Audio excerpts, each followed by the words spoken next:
Welcome to Lab 1, Constant Velocity Motion. The experiment consisted of a model locomotive moving at a constant speed across a desktop. I used Tracker to analyze the motion. A 10 centimeter section of a measuring stick included in the video provided a source of calibration for Tracker. The axes were oriented, with the x-axis being positive in the direction of motion of the locomotive, and the y-axis positive towards the top of the screen. Approximately 1 second of video was analyzed. I tracked the color transition between the silver smoke box and the black boiler of the locomotive as it moved across the screen. I gathered 30 data points at 1/30th of a second intervals over this 1 second period. The time and x position data were extracted from Tracker so that they could be compared to the time and position data generated by a computer model.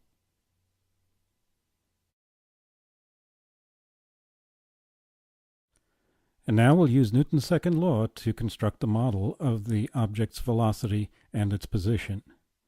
Newton's second law relates the change in velocity of an object over a period of time to the mass of the object and the forces acting on it.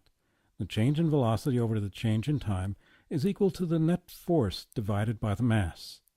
When an object is in constant velocity, the change in velocity is zero, meaning that the final velocity is equal to the initial velocity. Given this, Newton's second law tells us that the net force must be zero. This means it's possible to model constant velocity by setting the net force equal to zero. The change in displacement of the object can be computed given the average velocity and its initial position. The final position is equal to the initial position plus the average velocity times the change in time. We will use this in our model. The model was created by modifying parameters in the supplied program, labstart1.py. First, I altered the mass, represented in the program by ball.m. I set it equal to 2 kilograms, which was the mass of the locomotive.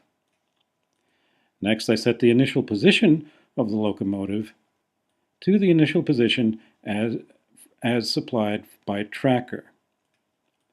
I also set the velocity to the average velocity of the locomotive, which I computed using the formula I mentioned earlier. I left delta t at 1/100th of a second. I ran the calculation for approximately 1 second. The net force was set to 0, since this is constant velocity and the net force is 0. Newton's law was used to compute the new velocity of the locomotive. Since F net is 0, this term here is 0, and the mass of the locomotive doesn't enter into the computation at all. The position was again computed by applying the formula stated earlier. If we run the model, we can see the graphical representation of the locomotive's position over time.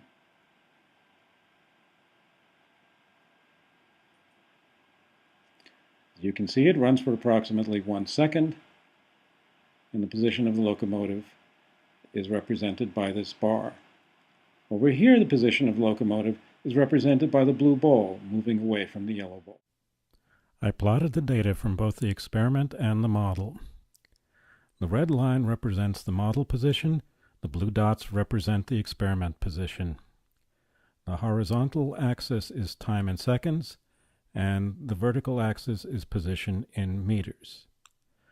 The experimental data and the model data agree with each other very closely. Question: what if the orientation of the axes were flipped? Well, let's look at the y-axis first. Since the experiment ignores the y-axis data, flipping the y-axis would have absolutely no effect. If the x-axis were flipped, the locomotive would now be traveling in the negative x direction rather than the positive x direction. The position data would show the signs of the position vectors as negative, but the magnitudes would be unaffected. Likewise, the velocity would point in the opposite direction, but the magnitude of the velocity would be the same. Is it possible to say how many pulls or pushes were added together to give a net zero force in the observed case? The net force in the experiment was zero.